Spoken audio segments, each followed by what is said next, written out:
it all on need. Greed affects everyone, you see. Greed, that means even you and me.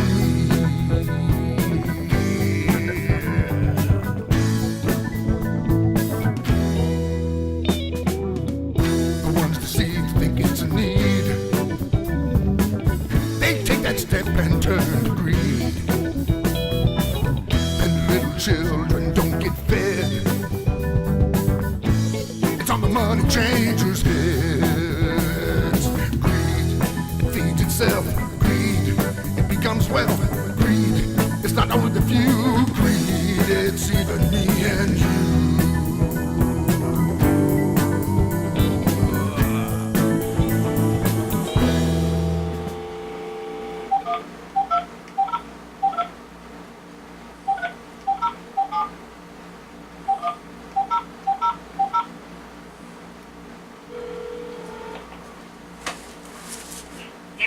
The Drug Enforcement Administration headquarters.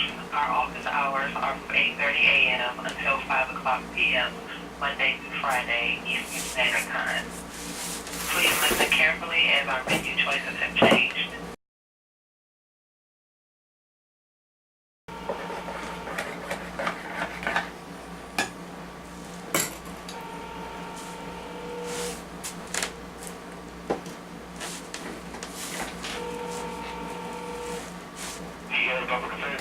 Hey there, this is Rick Kepple. How are you doing? Can you hear me? I think it's Rick. Yeah. What's your name again? It's Melvin Patterson. Melvin Patterson. How are you doing, sir? I'm great.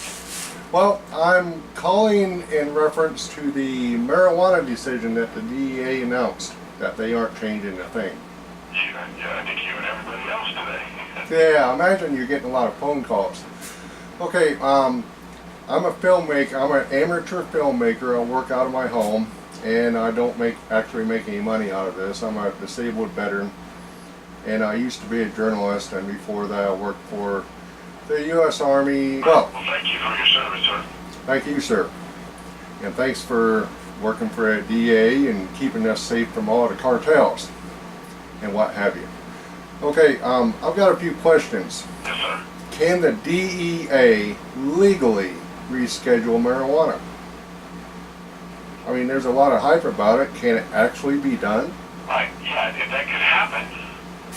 But one of the things we've been really quick to explain to people is that we're tethered to the science and we're bound by the statute. So when I say that, I mean we still follow the FDA's lead when I say we're tethered to the science. So we're going to follow the lead in that they're telling us that marijuana has no medical use. So, you know, along those same lines, we know about the potential for abuse with marijuana. That's not anything we need help with from scientists. We know what that is. But we do want to know, hey, is there anything out there that marijuana is a cure for, you know?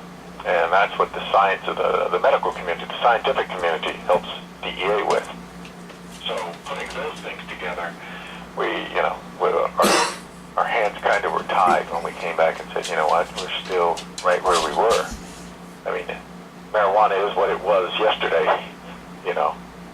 Now, when we get something from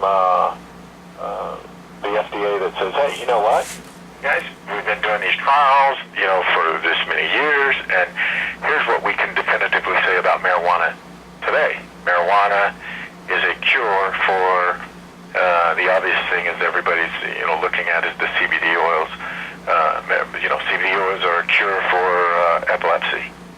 When they come back and they tell us that, then the whole paradigm shifts, and I could really see DEA making a move to reschedule it.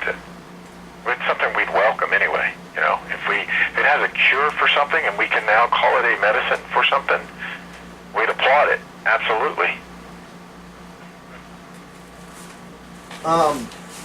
Talking about those medical uses, has the DEA finished their medical research into marijuana and PTSD in Colorado? That was in the Military Times, April 2016, that the DEA is studying PTSD. The DEA was studying PTSD? Steve? Well, Yes. it would be DEA, so... I don't know. It's in the military that would times. probably be a little bit inaccurate because, you know, DEA, all we do is enforce the law. We're at the basic core of who we are, we're cops, and we enforce the Controlled Substance Act. But any research that's going on would have to have been probably by the FDA. And yeah, no, I don't have any insight as to what's going on with those tests. This is a quote, according to the researchers non-profit sponsor Multidisciplinary Association for Psychedelic Studies, or MAPS, the DEA's approval gives researchers the go-ahead to buy the marijuana for the study from the National Institute of Drug Abuse. Right. Once the marijuana has been secured, the group will begin recruiting and enrolling participants. So the DEA has approved, according to the Military Times, that they have approved medical research. Yeah, no. We've opened up the gates to enable people to acquire marijuana. To people that are interested in researching marijuana, we've opened up we've made it a little less cumbersome for people that want to do that to be able to get a hold of different types of marijuana to be able to research for research purposes. But should that have been done with rescheduling down to 2 instead of 1? No. You wouldn't. You don't have to do that. You don't have to reschedule marijuana for that to happen. It's actually it's a very good thing because it enables more people to grow marijuana. You know, so that and maybe. But not veterans or individuals, right? Just those doing scientific research. Just those doing research, yeah. But, and then, it gives you, just a bigger variety, that people are researching. President George W. Bush allowed the marijuana patents under HSS, led by Tommy Thompson. And there are 10 medications currently made from cannabis. One is Sativex, Marinol, Dabalone, Sesamet, they're the same medication, Dexabinol, CT3, Cannabinol, HU331, HU308, RIMONABANT, and Terabant. Both of those, the two latter ones are for weight loss. Most of those are for multiple sclerosis, cancer, vomiting, brain damage, chronic nerve pain, memory problems, appetite, hypertension.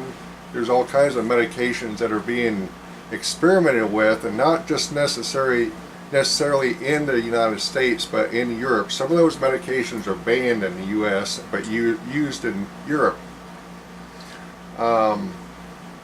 Would you agree that the medical research really needs to be done to find out if there are more molecules that can be made into medications?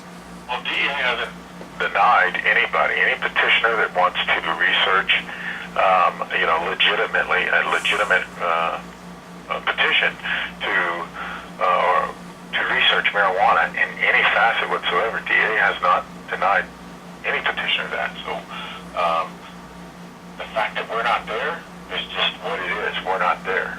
What you mentioned earlier, those are all legal synthetics. Those are synthetic Marinol and everything you called off. That's available at your pharmacy today. You can go get that, but that's not from the marijuana plant. That was manufactured in a lab. Right, it was manufactured by copying the molecule within the marijuana plant.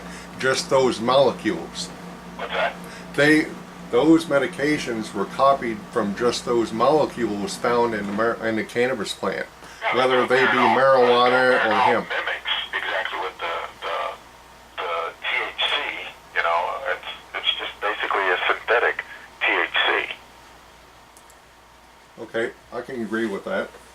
And trying to tell this from a really great story. I'm going to use the information in this as the I'll use the entire thing, and I'm not going to slant this or anything. And it's. Right, but have you read the letter that the Yes, I did. administrator wrote to the petitioners? His response? Yes, I did. Okay. The So that petitioners are still pretty angry. Explains DEA's position to a T, you know? And that explains even, you know, what I told you about us being tethered to the science, you know, and bound by statute. This is what we've been doing for years and years and years. And this is how every drug, Schedule 1 drug, is evaluated. So there's nothing that we haven't gone away from anything, we haven't departed on anything. We've just come to the same conclusion, and that's the same thing that our scientists are coming to. We can't definitively say that marijuana is a treatment for anything, you know? We can't call marijuana a medicine at this point. Now, I think we're a lot closer. And like I told you at the beginning, I said, we would applaud it if we get to one day that we can call marijuana a medicine for something. But we're just not there yet. And I think that, you know, people's patience are running thin. And that's where we've seen a lot of states say, well, we're going to go our own way, and we were legalizing it for this. But they don't have it, because I'll tell you this, if they had a scientific study that showed marijuana to be a treatment for something, an actual cure for something, they would rush that over to the FDA. The FDA would welcome it with open arms. I mean, everybody's quoting what's going, you know, talking about what the study that's going on abroad or wherever. Trust me, FDA is very well aware of it. But those studies are inconclusive as well. So until you have something that is conclusive, we are where we are here with marijuana. Right, I understand that. What's going on with all of this? Because it's just wrong that the government plays by one rule and yet the veterans have to play by another. You know, how the judicial system mandates how people of the court are going to be required to be subject, you know, how they subject people to the court. You know, DA has no involvement in that. I mean, you know, I always have to revert back to exactly what we're mandated by Congress to do, and that's enforce the Controlled Substance Act. I'm not out to embarrass the DEA. I just wanted the facts of what was going on. Oh, Rick, I appreciate you calling, and again, I encourage you to check out all the support documentation we have on our website, Okay. DEA.gov. All right. Well, it's going to be very fair. You'll see it on the internet. It'll be on YouTube. I'm not out to crucify anybody. I just want the information. So, you know, all this hype out there about the DEA rescheduling everything, and then it turns out that it's all wrong, and it's actually up to the FDA. Correct? Well, I think it's a collaborative effort between us both. We look at two different factors. They look at the medicinal value of something. In other words, is something a medicine or not? And then we look at the abuse factor of any type of drug.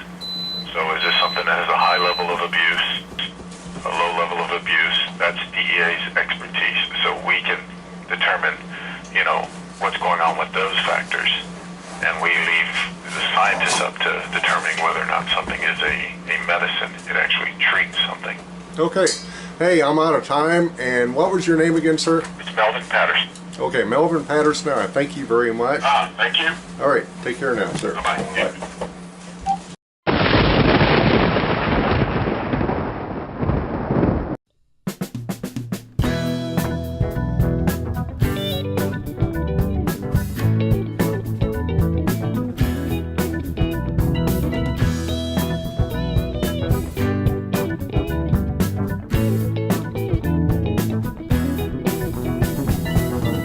Them that's got, they must have more. There should be a way to even the score. The richest ones always cause the war. Since the very first knock on opportunity's door. Greed causes grief and misery. Greed, they can blame it all everyone. You see, greed, that means even you and me.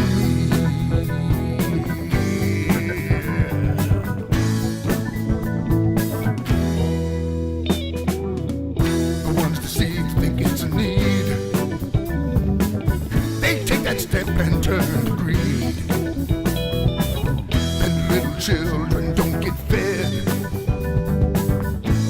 It's on the money changers' heads. Greed feeds itself. Greed, it becomes wealth.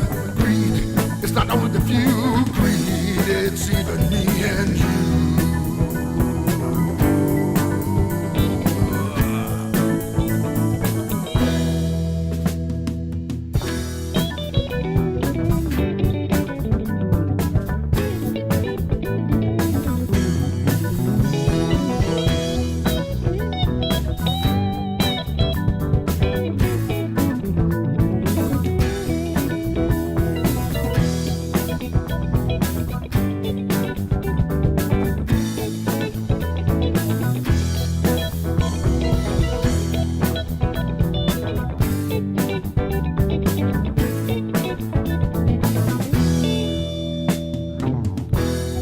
Money to find the power. You'll find that greed has an ugly flower.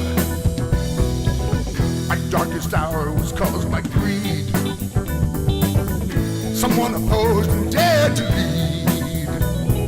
Greed causes grief and misery. Greed, they can blame it all on me. Greed affects everyone. You see, greed, that means even you and me are greed. It feeds itself. Greed, it becomes wealth. Greed, it's not only the few. Greed,